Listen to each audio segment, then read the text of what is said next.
ministre de Bourdou te ku yor la communication ci jamono bi elle est sensible. Et c'est le porte-parole du gouvernement. moom laay wax c'est lui qui porte la parole du gouvernement donc tey même bu fe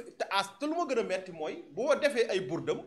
bu ko gars yi acculé mi ni non moi je me suis exprimé en tant que citoyen mais non il n'est plus un citoyen ordinaire. tey c'est un ministre de la République. c'est un ministre de la République. C'est une institution. tey faute bu mu mënti def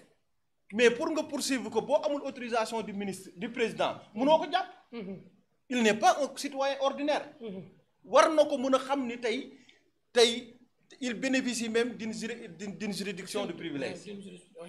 xam nga loola kon kooku nekkul un homme ordinaire un citoyen ordinaire. quand il doit parler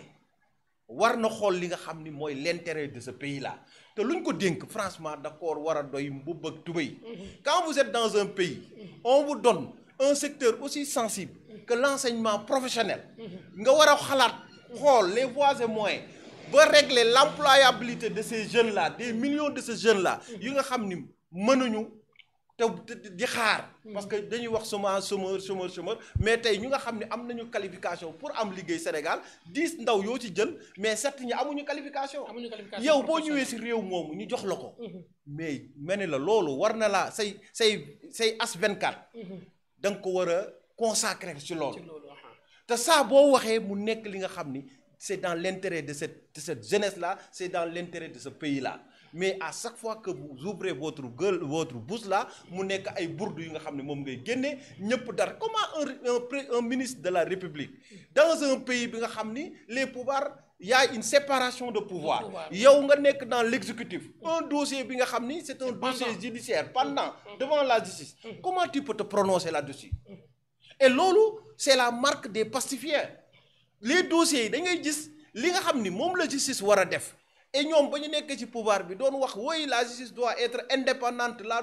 séparation de pouvoir même bu ñu ñëwee le président va démissionner du conseil supérieur de la magistrature mais ñoom ba ñu ñëwee ils ont fait le contraire parce que Sonko même balaa ñu lay jàpp mooy wax dana la jàpp on te prend un ministre de la République porte-parole yow un dossier pendant la mort de Moustapha Ba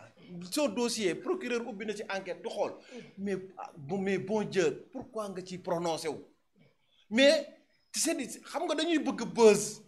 ba rey seen bopp moom yooyu muy def affaire jàmbarisme la bëgg a wan ni voilà def parce que il a une fois taxé Macky Sall de chef de gang or que gars yi kaa yi bañ ko songee ñu xamal ko ni carrément mais chef de gang da nga koy xool feneen il faut regarder tout juste à ta droite le chef de gang donc loolu doyul mu ñëwaat ne leen way yow le procureur bu ñu ñëwee ñu ni sa mort n'est pas naturelle mais lu bëri mën na ko si justifier mais pourquoi ngay dox la piste d'un assassinat parce que quand tu dis que Moustapha Ba a été tué mais dafa mel ni yow tu as une piste. Et dans ces deux camps, c'est-à-dire le camp du gouvernement et le camp de l'opposition, qui voudrait la mort de Moustapha Ba? mais bon loolu day soulever ay questions. voilà yu garaaw te loolu un commis de l'État yow nan kan moo am intérêt rey Moustapha Ba ci comme nu nga ko waxee entre le pouvoir sortant ak pouvoir bi nga xam ne moo nekk en place kan moo ci am parce que même bu ñu waxee les chiffres yu ñuy wax ça a été un carnage les chiffres ont été falsifiés mais la Cour des comptes a été claire il y a pas de falsification il y a pas de détournement il y a que des écarts et les écarts peuvent être mun nañ ko expliquer tey ubbi wuñu la Cour des comptes waxul fenn nañu ubbi ay information judiciaire topp ay nit parce que c'est toute l'administration financière kon la ñuy dem traquer te cette administration financière actuellement elle est en train de servir le pouvoir ñoom Cheikh Diba ana ñeneen nag ñi nga xam ne ñoo nekkoon ñu ngi servir le pouvoir donc yooyu ay waxu caaxaan la moi je pense que tey il faudrait que ñoom ñu arrêter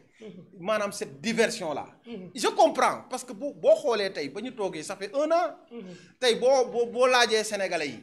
yi lan mooy actualité bi mais lan lañ lay wax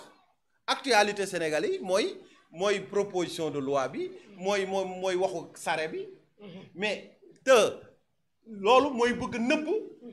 les véritables questions yu nga xam ni sénégalais yi tey loolu da leen jaaxle mooy les licenciements massifs là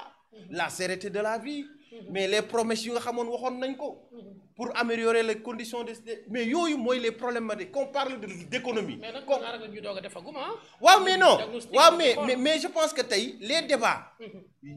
tey au Sénégal dafa waroon tourner autour de l'économie. Quand je parle de l'économie, c'est tout. C'est l'agriculture, c'est l'éducation, c'est la formation des jeunes. Nous xoolaat parce qu'on a trop parlé. On a trop promis. Nous arrêter. Nous xool. Et je pense que cette diversion-là, il faut qu'on l'arrête. Et que ce ministre-là doit se ressaisir. Xamni tay déjà, il n'est pas un homme comme il le réclame, il n'est pas un homme ordinaire. Il est un élément de du gouvernement. Il est un homme bi nga xamni tay la République du Sénégal, le gouvernement du Sénégal, mom la ko jox, mom la ko raaye boobu la ko takkal nga wax seen nga wax. Donc ça boo génne nag sa gémmiñ lu fay génn daa war a doon njëriñ waaye warul doon safaan. Alors très bien monsieur le maire beneen poñ bi rek xam naa daañu ci wax muy le pôle financier gis nga tey Covid 19 waxoon nañ dinañ def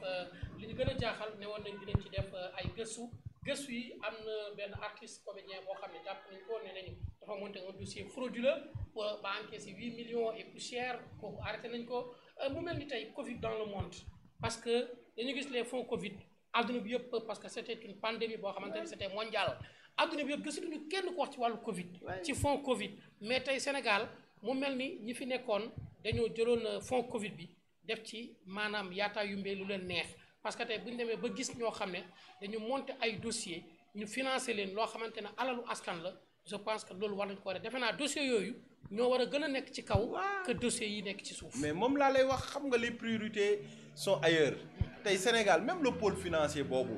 moi je pense que tey boo xooloon la quintessence bañ koy.